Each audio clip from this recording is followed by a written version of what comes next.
Уважаемые ОМОНовцы, просьба разойтись. Пожалуйста, возвращайтесь по своим домам.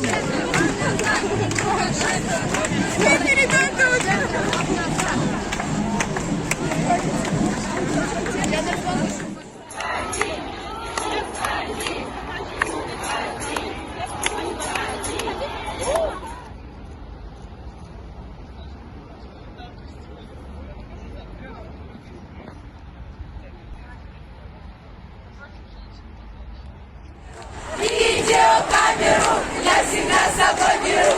Видеокамеру я всегда с собой беру.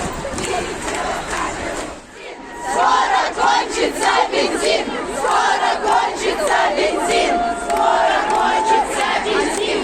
Скоро кончится бензин. Скоро кончится. Абсолютное счастье и чувство солидарности со всеми женщинами в Беларуси. Это прекрасно. Спасибо. Спасибо вам.